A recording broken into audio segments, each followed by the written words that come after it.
जैन जैन जैन। गुलाम वंश एक मिश्रित वंश था। चलिए अब आगे पढ़ाना है गुलाम वंश के आगे। गुलाम वंश में हम शमसी वंश भी कहते हैं, गुलाम वंश को इलबरी वंश भी कहेंगे। गुलाम वंश में 3 बड़े राजा हुए हैं।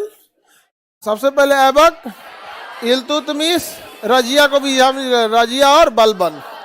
रजिया का हालांकि कार्यकाल ज्यादा दिन रहा नहीं, 4 साल 36 से 40, 1236 से 1240, लेकिन बल उसको 40 दल ने चौपट कर दिया। यूं कहिए कि इहो जाके 40 दल से लड़ गई। समझ में आ गया कि नहीं? बलबन देखिए कितना आराम से एंट्री किया 40 दल में। बलबन दिमाग लगाया, डायरेक्ट नहीं लड़ा जाता है। किसी को कोई दिक्कत? कोई दिक्कत नहीं।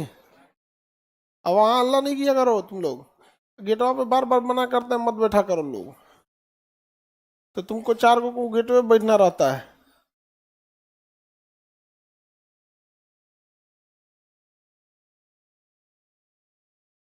गर्ल्स बहुत ज्यादा लेट आती हैं सब तो नहीं नहीं नहीं, लड़का को कैसे उठा दोगे लोग को ज्यादा लेट आए लोग तो वापस भेजो। बंद कर दो, गेट बंद कर दो। एक तुम लोग हल्ला क्या करता है?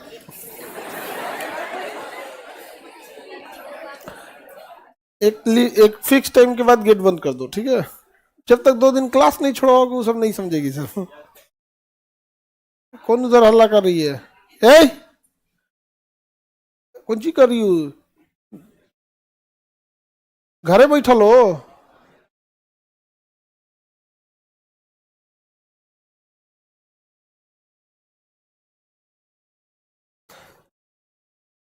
चलिए हम आगे देखते हैं खिलजी वंश के बारे में। कौन सा वंश? खिलजी वंश। खिलजी के बारे इससे पहले सब समझा दिए थे ना। खिलजी के पहले कौन सा था? ऐबक, सॉरी गुलाम वंश। उसमें मेन 4 याद रहेगा, आपको कोई क्वेश्चन नहीं छूटेगा। कौन कौन? ऐबक, इल्तुतमिश, रजिया, बलबन। बलबन से पहले नसीरुद्दीन भी याद रखिएगा। नसीरुद्दीन शाह, नसीरुद्दीन मसूद शाह, टोपी सिलता था नसीरुद्दीन शाह। उससे पहले जो थे सब, जिसने बलबन को नियुक्त किया था, अलाउद्दीन मसूद शाह। नसीरुद्दीन शाह क्या किया था? टोपी वगैरह सीनता था, उल्लू खान की उपाधि धारण किया था। उल्लू खान की क्या किया था? उपाधि धारण। बंद करवा दो जी उधर से। कहाँ बैठेगी सभी सब? हाँ इधर आ लोग, इधर आ लोग, इधर आ लोग, इधर इधर यहाँ पे इधर ही खड़ी हो जाओ लोग। हाँ चलिए, जगह नहीं है तो यहीं खड़ी होकर पढ़ो, पढ़ाई ना करना है, कोई बात नहीं, लेट हो गया तो। हाँ चलो, उधर जगह नहीं है, इधर ही कहीं कहीं गिर जाओ। उधर, हाँ उधर, हाँ हाँ उधर कोना में घुस जाओ।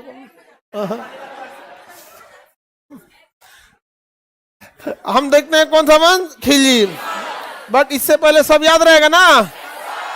हाँ सबसे पहले खिलजी वंश के पहले सब याद हो गया तो खिलजी के बारे में समझते। देखिए खिलजी वंश जो थे सब ना बड़ी तेजी से आगे बढ़ा। सब इतना मतलब नहीं होता है, कोई कोई बैट्समैन आता है 2 ओवर रुकता है 50 रन मार दे।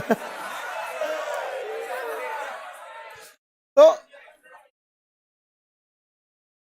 रोहित शर्मा,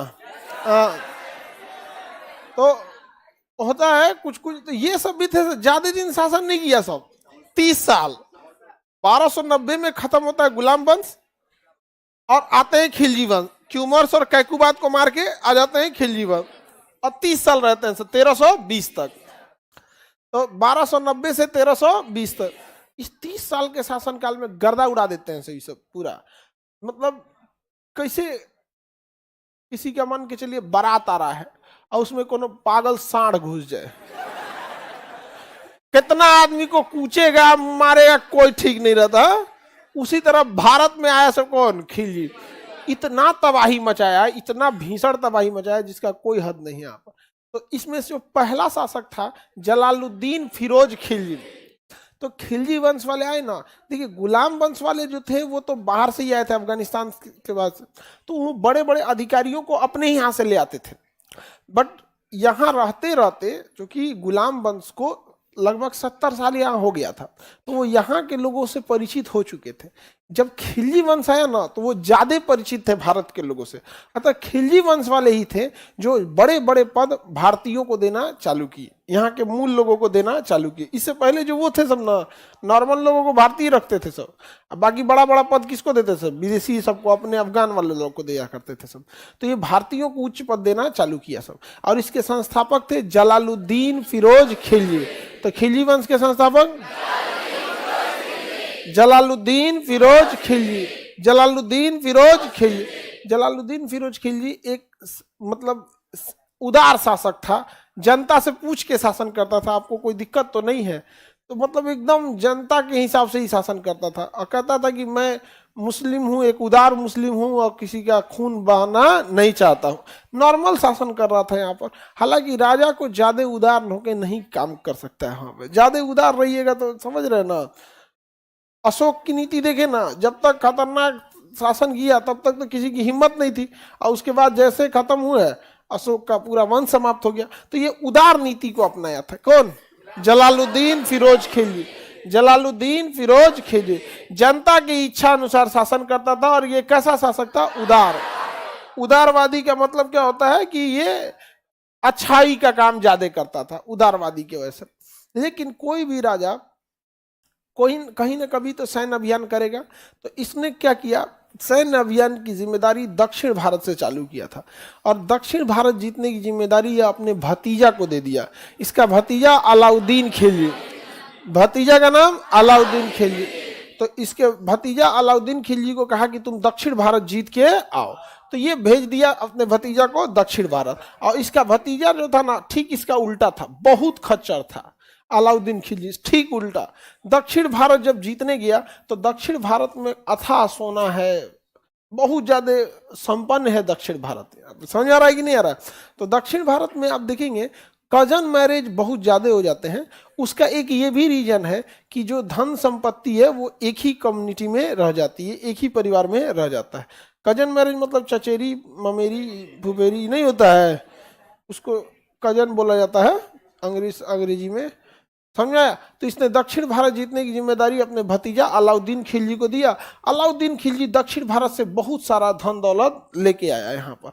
अब ये सोचा ना कि हम इस पैसा को कहीं ना कहीं निपटा देते हैं, सेटल करते हैं, नहीं तो सब हिसाब दे देंगे ना तो ये बुढ़ऊ रख लेगा सब। तो ये क्या किया ना, पैसवा निपटाने के लिए प्रयागराज, तो अभी नाम है, इलाहाबाद उस समय नाम था, तो इलाहाबाद में एक जगह था मानिकपुर। इलाहाबाद में जगह क्या था, मानिक।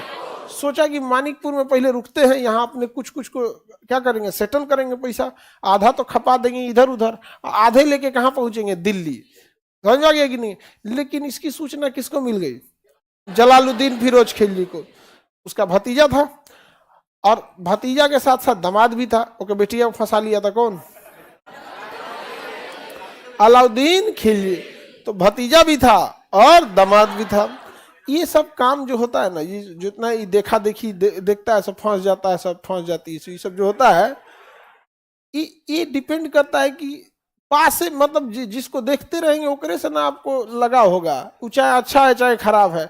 अब भारत के किसी आदमी को सेंट पीटर्सबर्ग में कौन पसंद आने वाला भाई, चाहे उसको जोहान्सबर्ग में कौन दिखेगा, मिलेगा? तो पता नहीं क्या है सब, अभी सब अजीब अजीब पगलाएगा सब यहाँ पर।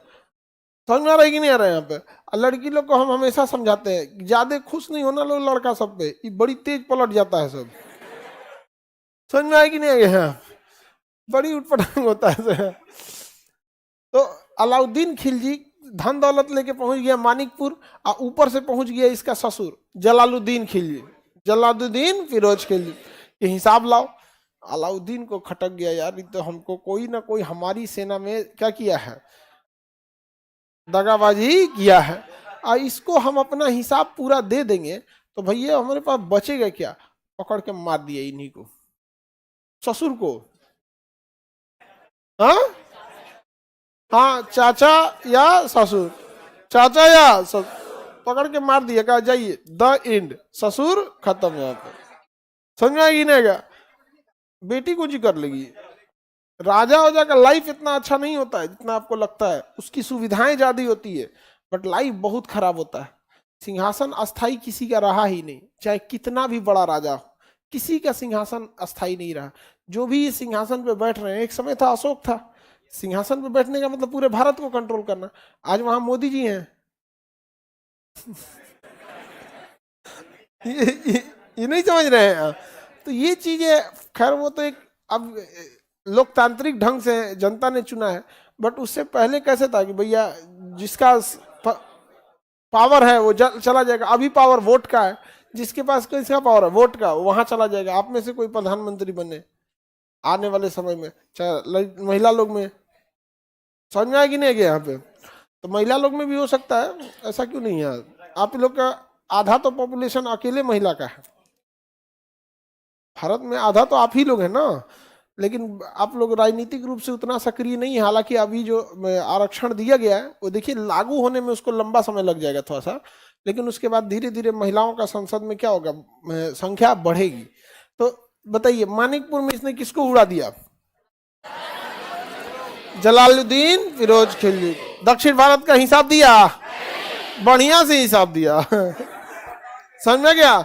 इसकी हत्या किसने कर दिया? मानिकपुर किसके पास है? इलाहाबाद के पास।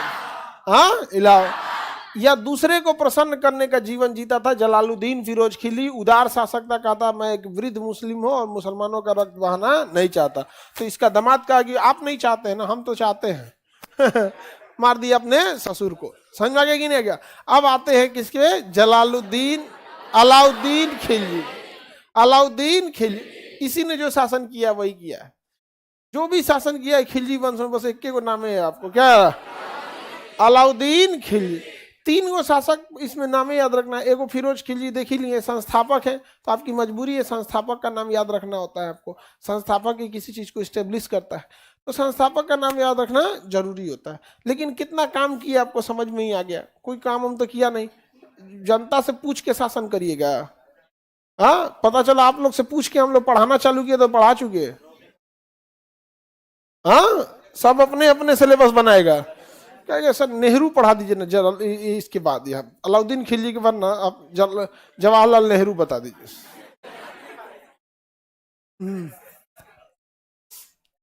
चलिए अब देखते हैं किसके बारे में? अलाउद्दीन खिलजी। किसके बारे में? अलाउद्दीन खिलजी। इसके बचपन का नाम गुरसप था, अलिया गुरसप। अलिया गुरसप, बचपन का नाम अलिया गुरसप। और अपने चाचा की लड़की को फंसा लिया था, या यूं कहीं वो एक से फंस गई थी। बहुत बहादुर था ये अलाउद्दीन खिलजी, लड़ाई उड़ाई करने में तो इनको पीछे नहीं हटता था। जब पूरे सेना हट जाती थी ना, सेना अगर कहीं हार मान लेती थी तो इसे जो अकेले घुस जाता था। बहुत खतरनाक था ये। और युद्ध जो होता है ना उस समय का, जो घोड़े पे लड़ा जाता है, वो टेक्नोलॉजी पे नहीं, हिम्मत पे लड़ा जाता है।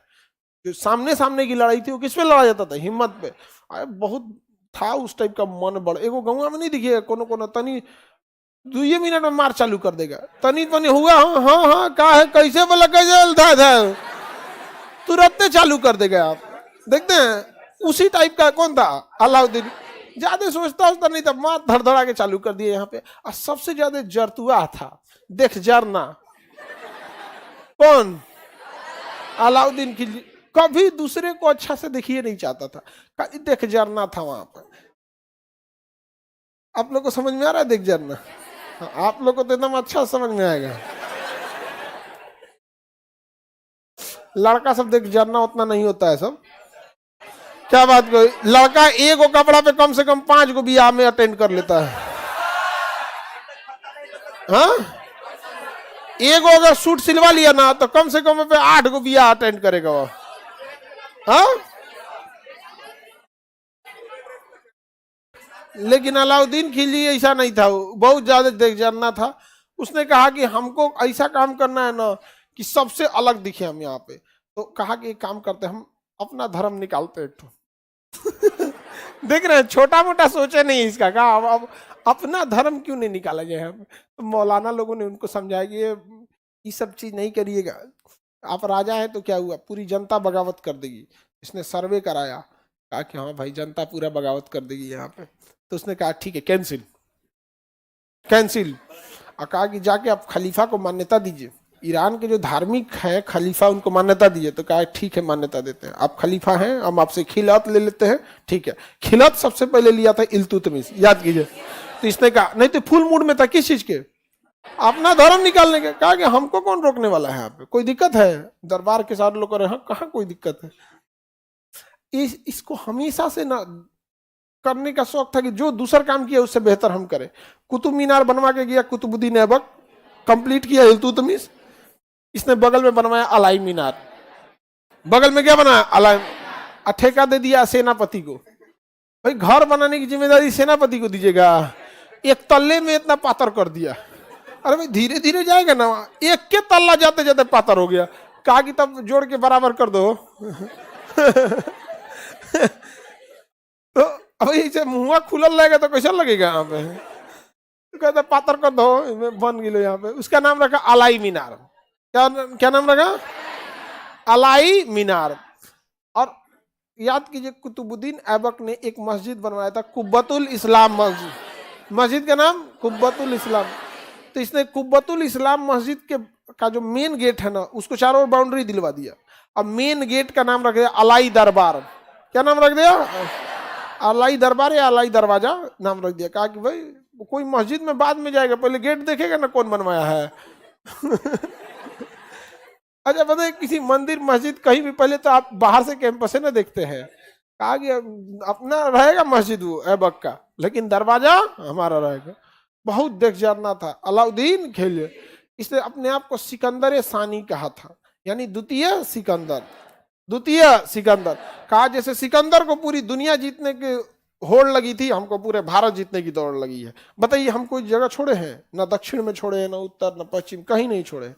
एक जगह बस वो द्वार समुद्र नहीं जीत पाया था, और ये हम दक्षिण भारत पढ़ा रहे थे तो भी बता दिए थे, होयसल वंश की राजधानी द्वार समुद्र। अच्छा सिकंदर भी भारत पर आक्रमण नहीं कर पाया था, तो सिकंदर भी एक जगह नहीं जीत पाया, अलाउद्दीन खिलजी भी एक जगह नहीं जीत पाया। द्वितीय सिकंदर अलाउद्दीन खिलजी, अलाई दरबारा अलाउद्दीन खिलजी। किसी को दिक्कत? खलीफा को मान्यता दिया या नहीं दिया? दिया, बहुत दबाव में आके दिया था। खलीफा को मान्यता नहीं दे रहा था। अरे खलीफा को मान्यता छोड़ी ना, अपना धर्म निकालने जा रहा था। ये कोई आपको जियो का सिम है, ए पोर्ट करा लो। ऐसा थोड़ी होता है यहाँ पे। तो द्वितीय सिकंदर किसे कहेंगे? खलीफा को मान्यता दिया कि नहीं दिया? नया धर्म ला पाया? नहीं लाया, दबाव में आके उसने नहीं लाया, नहीं तो ये पूरा क्या था, ले आने के ही मूड में था। अलाउद्दीन खिलजी। कुतुब मीनार का प्रतिद्वंदी मीनार बनवाया जिसका नाम क्या था? अलाई दरबार। कुब्बतुल इस्लाम मस्जिद का प्रवेश द्वार का नाम अलाई दरबार। अलाई दरबार समझ में आ गया कि नहीं आ गया? किसी को दिक्कत? अलाई दरबार बहुत तेजी से ये एक्सपेंड करना चालू किया था यहाँ पर। और क्या किया इसने? कुछ सुधार भी किया यहाँ पर। उसने देखा कि उस समय जो व्यापार की मंडी होती थी वो रेट बढ़ा देते थे। सब क्या करते थे? रेट बढ़ा देते। कहा कि मंडी जो है ना, जहाँ पे सारा सामान आता है वहां पर कंट्रोल सबसे ज्यादा जरूरी है। जैसे पटना में कोई भी फल आता है ना तो बाजार समिति में पहले जाता है, ट्रक का ट्रक आता है। वहां पे कोई भी आएगा ना, ट्रक का ट्रक आएगा, 10-20 ट्रक चला जाएगा। कहाँ पर? वहां बाजार समिति है वहां पे। और वहां पहले फल की क्या हो जाएगी? नीलामी हो जाएगी। जैसे दिखा देगा सैंपल, इस संतरा सेब जो भी आना हो लगा वहां पे, अनार लीची जो भी आना रहेगा पहले कहाँ आ जाता है? बाजार से। और वहां ट्रक का ट्रक नीलाम हो जाता है और खरीद लेते हैं बड़े बड़े व्यापारी, उनको गद्दी बोला जाता है। वहां अगर जाएंगे बाजार समिति ना, गद्दी रहेगा, गद्दी नंबर इतना इतना, तो जिसको जितना जरूरत है उतना हिसाब से खरीद लेगा वहां पर। किसी को 10 कुंटल 20 कुंटल, कोई बड़ा बड़ा है ट्रके ले लेता है, पूरा ट्रक हमारा ही लिए उतार दो, उसके पास गोदाम भी ज्यादा है, तो वो जो होता है वो कम रेट में खरीदेगा। अब उसके बाद वो डिपेंड करता है कि सामने कितने रेट में बेचेगा। अब उसमें क्या है ना कि कई बेचने वाले गद्दी वाले हैं, तो जो छोटे व्यापारी होते हैं वो वहीं से जाके खरीदते हैं। तो छोटे व्यापारी वहीं से खरीदेगा जो उसे सबसे कम रेट देगा। लेकिन आप कल्पना कीजिए कि सारे गद्दी वाले एक हो जाए और कहें कि हम लोग कमे नहीं करेंगे, लोग 40 रुपये हम लोग खरीदे हैं ना 140 में इन सौ को देंगे। तो अगर सब का सब गोल बना ले तो मजबूरी हो जाएगी आपकी, करना ही पड़ेगा। यही काम करता है सर टेलीकॉम वाला। जो फोन वाला होता है ना, ये एयरटेल, साल में 12 महीना होता है ना, 13 महीना हटा दिया सब, 28 दिन का रिचार्ज करके। 28 दिन की रिचार्ज करिएगा ना, साल में 13 महीना होता है। समझ में आ गया? चल गया वो सुप्रीम कोर्ट, कहा कि कौन बात है, हमको 28 दिन का रिचार्ज का, हमको 1 महीने का रिचार्ज चाहिए। तो सुप्रीम कोर्ट बुलाया, कहा इधर इधर, सही बोल रहा है तुम, हम लोग भी 28 दिन का कराते हैं।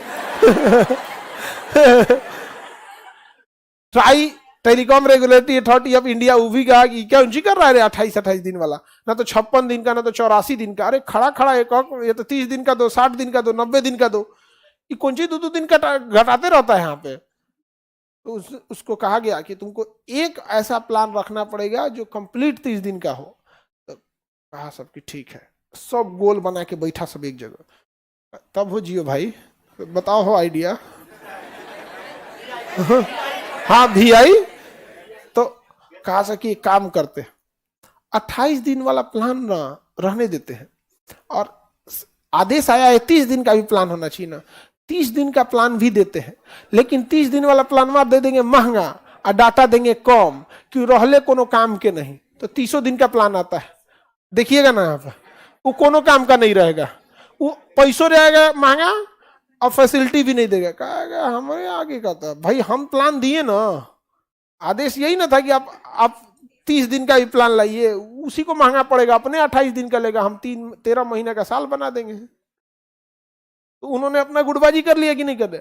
देखिएगा सब एक साथ रेट बढ़ाएंगे सब, ऐसा नहीं है कि 28 दिन का रिचार्ज अगर किसी एक में कराएं तो दूसरे में बहुत का अंतर होगा, ज्यादा का नहीं, लगभग कैसा रहेगा सर, एक पास रहेगा सब वहां पे। तो इसने भी कहा कि भाई ये तो गड़बड़ बात है, तो बाजार को कंट्रोल करना जरूरी है एक नॉर्मल इंसान के लिए। तो इसने मूल्य नियंत्रण प्रणाली लाया और सबको फिक्स कर दिया कि आप अपना रेट बताइए कितना में आप खरीदे हैं वहां पे अधिकारी को। तो वहां पर उसने मूल्य नियंत्रण प्रणाली लाया और गरीबों के लिए सार्वजनिक वितरण प्रणाली लाया।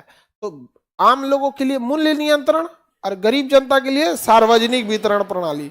कौन सी प्रणाली? सार्वजनिक वितरण प्रणाली, जिसका आप लोग अभी के टाइम पे राशन कार्ड पे मिलता है 5-5 किलो अनाज, मिलता है कि नहीं मिलता? 5 किलो अनाज, ये सार्वजनिक वितरण प्रणाली इसी को कहा जाता है। तो बताइए मूल्य नियंत्रण यानी बाजार प्रणाली किसने लाया? और गरीबों के लिए सार्वजनिक वितरण प्रणाली, सार्वजनिक वितरण प्रणाली। किसी को कोई दिक्कत है? अलाउद्दीन खिलजी के समय घोड़ा दागने की परंपरा लाई गई। देखिए युद्ध के समय ना घोड़े का रोल बहुत बढ़ जाता था। घोड़ा बहुत फुर्तीला जानवर होता है और युद्ध में बड़ी तेज से अपना पोजीशन चेंज कर लेता है। हाथी तो भदाह हो जाती है एकदम, यहाँ पे घूम गया युद्ध में तो घूमेगी आराम से, घूम न रहे हैं जी हम, हमरा लड़ाई है का। और घोड़वा जो होता है सब ना, घोड़ा बड़ा जल्दी मालिक को पहचान जाता है। तो लेकिन युद्ध में जानते हैं क्या होता था, जैसे युद्ध होता है तो कोई किसी का हथियार ले गया, हथियार एक ही टाइप का होता है, उस पर थोड़ी लिखा रहेगा कि यही वाला रहेगा यहाँ पे। तो क्या करता था सब ना सैनिक सब, कोई अपने घोड़ा को बहुत मान जान करके रखा है, युद्ध के टाइम तो कहेगा ये वाला घोड़ा हम ले जाएंगे। तो कहा गया कि देखो जिसका सैनिक है, जिस बटालियन का है, वो बटालियन का उस पर मोहर मार दो। तो घोड़ा पर मोहर कैसे मारिएगा, उस पर तो उसका बाल बढ़ेगा, बाल कटा जाएगा यहाँ पे। तो गर्म करके तो इन सब मोहर दाग दिए, घोड़ा को क्या कहिए दाग दीजिए। घोड़ा एकदम चिहुक जाता होगा, दाग देता था घोड़ा को यहाँ पर। तो अभी भी दाग देता है सजा, सांड वगैरह को दागता है। सांड कौन पालता है जी? बकरा सांड दागता है, हाँ दाग के छोड़ता है। अरे वो तो कान होने वाला होता है, दाग के छोड़ता है।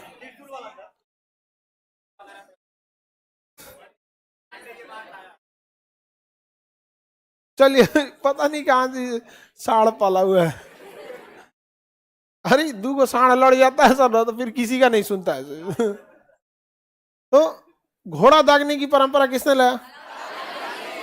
अलाउद्दीन खिलजी।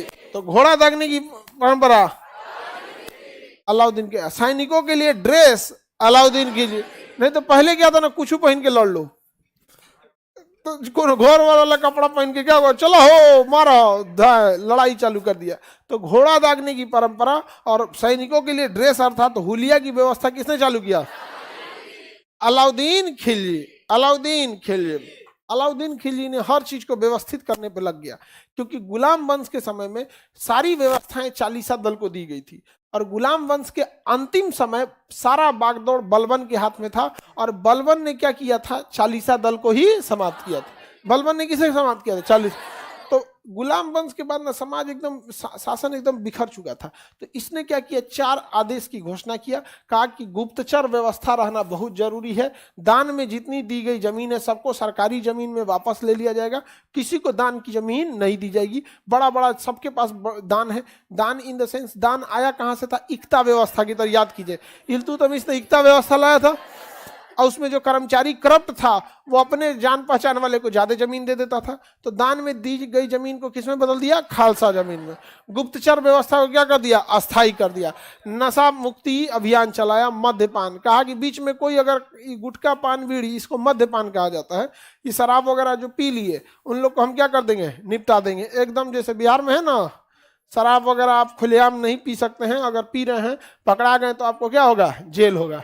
समझ में कि नहीं आ गया। ऐसे चोरी छुप के भले पी सकते हैं तक, क्योंकि आपके जो आपको पीते देख रहा है वो आपको कंप्लेन नहीं कर रहा है, और अगर कर दिया तो आपको नाप दिए जाएंगे। नहीं तो पहले कैसे लोग मोहल्ला में घुस के पूरे मोहल्ला को डिस्टर्ब करता था सब, शराब से देखिए पी लेगा, रात को 7-8 बजे पिएगा, अब 12-1 बजे तक गर्दा उड़ैले रहेगा एकदम, अपनी फैमिली में गाली गलौज करेगा, बाकी आदमी चुपचाप सुन रहा है, तो नहीं अब करे, एगो फोन करेगा, उठा के लेके चल जाएगा यहाँ पे। तो मद्यपान पर क्या कर दिया, निषेध लगा दिया।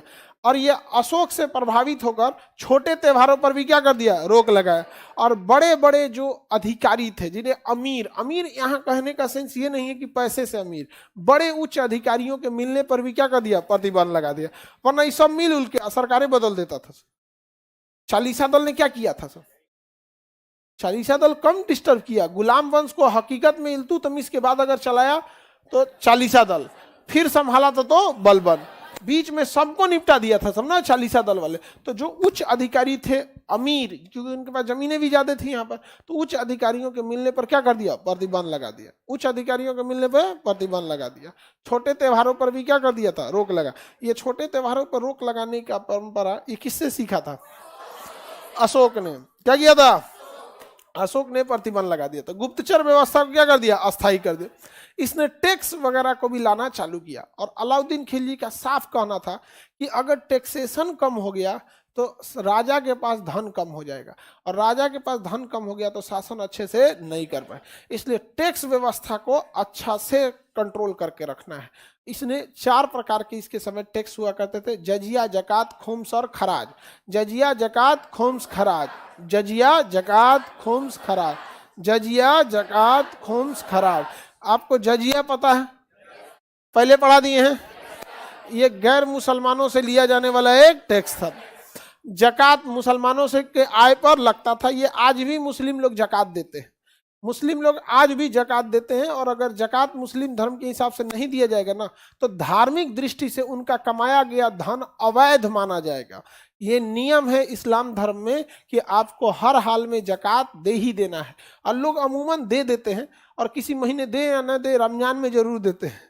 समझा गया कि नहीं। अब जैसे नवरात्रि में ना कितना अधर्मी रहेगा लेकिन धार्मिक हो जाता, अरे ना हो 9 दिन का बात है, नहीं सावन में आए 1 महीना यहाँ पे, वैसे धर्म चीज में रमजान जो होता है ना बहुत पवित्र महीना हो जाता है इस्लाम धर्म के हिसाब से। तो जकात, हालांकि जकात हमेशा देना चाहिए, जिस वजह से इस्लामिक धर्म की परंपरा के अनुसार कोई भी चीज को अगर धार्मिक क्रियाकलाप करते हैं लोग, तो वो आपस में ही पैसे जोड़ के कर लेते हैं। समझ में आ गया कि नहीं आ गया। सार्वजनिक रूप से पैसा लेने की या चंदा लेने की बहुत कम परंपरा देखेंगे यहाँ पर।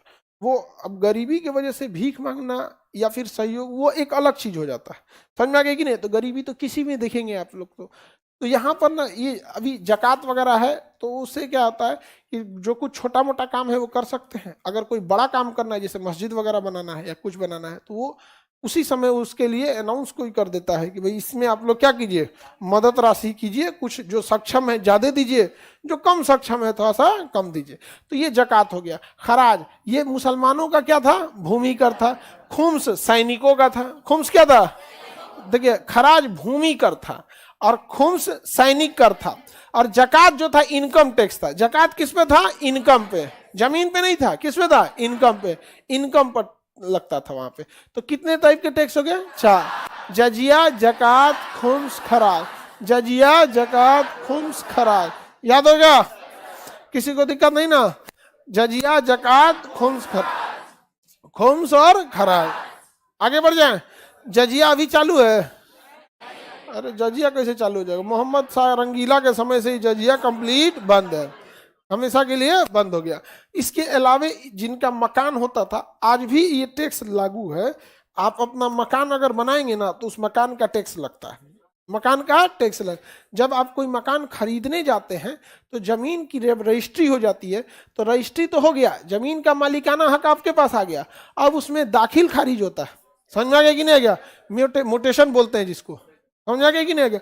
कि अब जमीन का टैक्सेशन आपके नाम पे होगा, जमीन का मालिकाना हक आपके नाम पे हो गया, रजिस्ट्रेशन। समझ आ गया कि नहीं? रजिस्ट्री हो गया। अब मोटेशन में टैक्सेशन आपके ऊपर होगा। तो अगर वो मकान जो आप खरीदे हैं, अगर उस मकान मालिक 2 साल से टैक्स नहीं दिया है, तो मोटेशन के टाइम जाइएगा ना तो कहेगा कि 2 साल का टैक्स आप भर दीजिए। कहेगा हम काहे देंगे जमीन का टैक्स? तो कहा तो जाइए, तुम आपका नामे नहीं चढ़ाएंगे। तो कहेगा ना भाई आप कुछ ले दे के खत्म करो हो। समझे कि नहीं? तो आज भी मकान पे टैक्स लगता है, और खेत पर आज भी टैक्स लगता है। गांव में थोड़ा कम लगता है। आप देखिएगा रसीद कटता है खेत का, और वो एक कानूनी दस्तावेज होता है। अगर आपके खेत का रसीद अगर कोई दूसरा कटवा लिया ना तो बहुत दिक्कत हो जाएगा, समझ जाइएगा। पे वो केस लड़ने के लिए उसका हो गया एक अच्छा खासा चीज। तो इसने क्या कहा कि जो इनका घर बना है तो घर पर भी टैक्स लगेगा। साल में एक बार रसीद कटता है घर का, और आपको एक मकान नंबर दे दिया जाता है। समझ में आएगी नहीं? क्या दे दिया जाता है? मकान नंबर। और जिसका खेत है उस पर भी क्या लगेगा? टैक्स लगेगा। साल में एक बार लगता है, आज भी लगता है। ये मकान का भी लगता है और खेत का भी लगता है।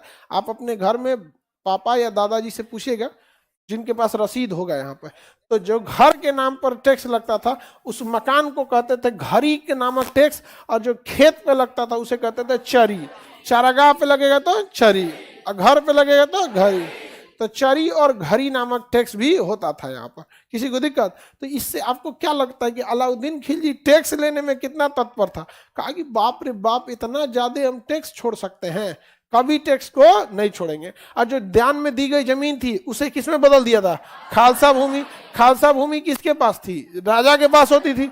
अब पहले दान में बहुत जमीनें दी गई थी, एकता व्यवस्था के तहत या धार्मिक व्यवस्था के तहत दान में बहुत जमीन दी गई थी। तो कैसे भी अलाउद्दीन खिलजी पैसा छोड़ना नहीं चाहता था। इसने आगे एक और नियम बनाया, कहा कि जो सैनिक हैं सब दूसरे जगह लूटने जाते हैं, सब युद्ध होता है किसी दूसरे साम्राज्य को तो लूट लेता है सब, तो जितना तुम लूटेगा उसका हमको भी उस लूट में क्या चाहिए? हिस्सा चाहिए। लूट में 80% हम लेंगे।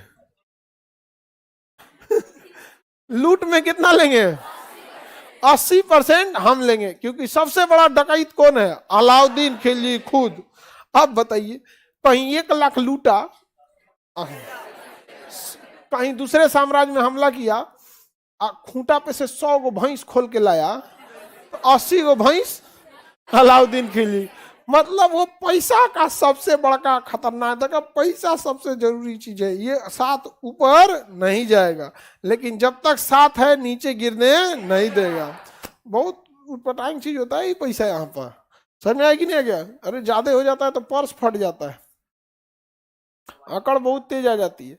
और ये आंकड़ उसी में आती है जो ना लोअर लेवल में, तो ही जगह ज्यादा आंकड़ आती है।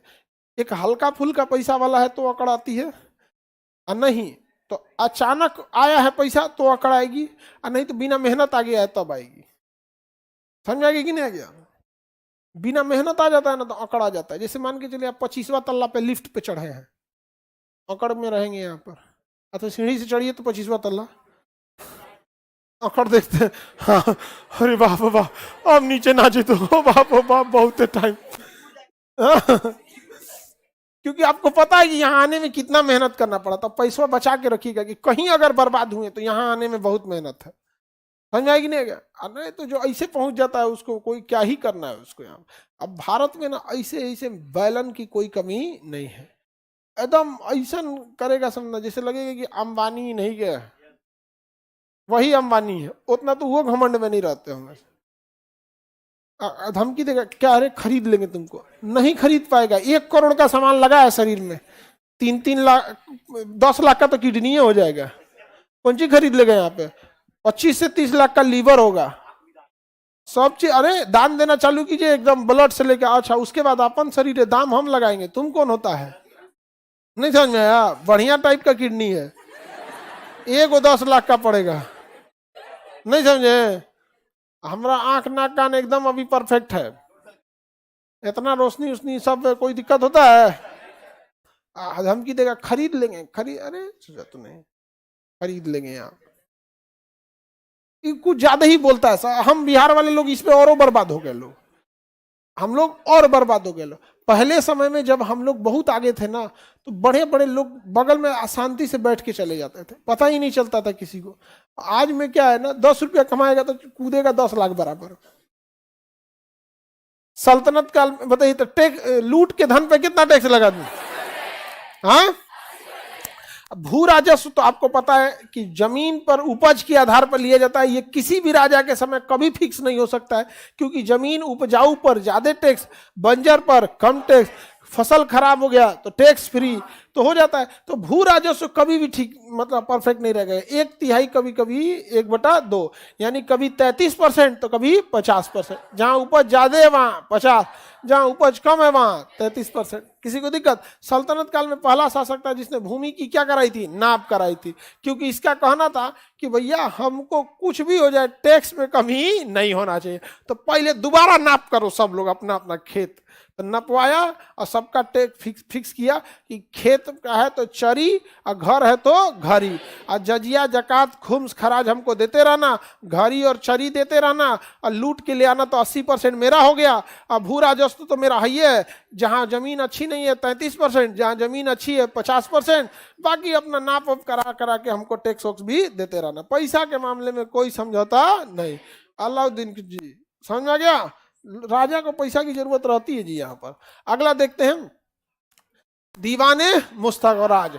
यह अलाउद्दीन खिलजी का विभाग था जो क्या देखता था? टैक्स। दीवाने मुस्तखराज क्या देखता था? भू राजस्व। क्या देखता था? भू राजस्व। देखिए सबसे उटपटांग चीजें जो होती है ना, भू राजस्व में देखने को मिलती है। बड़ी उटपटांग चीजें देखेंगे किसमें? भू राजस्व। क्यों भू राजस्व में उटपटांग चीजें देखने को मिलती है? क्योंकि ना जमीन एक जैसा नहीं रहता है, कहीं की जमीन उपजाऊ और कहीं की जमीन बंजर। कोई टैक्स, किसी साल फसल अच्छा हो गया, किसी साल फसल खराब हो गया, किसी साल फसल एकदम अच्छा हुआ तो टिड्डी आ गए सब। फसल अच्छा, टिड्डी आते हैं ना, कीड़े मकोड़े लगे, कोई बीमारी आ गई। तो इसके लिए ना एक अलग डिपार्टमेंट हर राजा को रखना पड़ा था, ऐसा फिक्स नहीं था। कई बार देखिएगा आप भी खेती कीजिएगा ना, तो बहुत अच्छा फसल होगा और काटने के टाइम पे उसमें कीड़े लग जाएंगे। बैगन अगर बोल के देखिएगा ना, तो 1 कुंटल में तो 40 किलो में कीड़े लग जाते हैं। और बैगन का कीड़ा बहुत खचरा होता है, तनी से छेद करके अंदर जाएगा, अंदर वह पूरा अपना बटालियन बना लेता है। तो इसके लिए एक डिपार्टमेंट तो अलग से चाहिए ही, वरना भू राजस्व कभी आपको अच्छे से नहीं मिल पाएगा। या तो राजा को घाटा लगेगा या तो किसान को घाटा लगने वाला, और एकदम फिक्स रहता है यहाँ पर। किसी को दिक्कत? तो दीवाने मुस्तखराज किसके लिए था? भू राजस्व फिक्स था 33 से लेके 50%, 33 से लेके 50% था, 33 से पे। समझ में आ गया कि नहीं आ गया? किसी को कोई दिक्कत नहीं ना? आर्थिक नीति में अलाउद्दीन बहुत ही सख्त था। अलाउद्दीन क्या था? बहुत सख्त था। टैक्स पर देख रहे हैं कहीं कोई जरूरत है, इवन सोचा जो राजा लूट के पैसा पे टैक्स लगा दिया, और वो भी कितना? 80%। अब उसके सैनिक सब ना बहुत ज्यादा लूटते थे। भैंस खोल लिया 100 गो ना, तो कहता ना और 100 गो खोलो। भैंसिया से पूछता था और कहाँ बनाई ले रे? भैंसिया का हमको चल दो। भैंस नहीं बतियाती है सब ज्यादा, उन सबको बस खाने से मतलब रहता है, खाना दे दो, चाहे अलाउद्दीन खिलाए चाहे बलबन। उसके पास किससे मतलब है? खाना खाने से मतलब। किसी को कोई दिक्कत?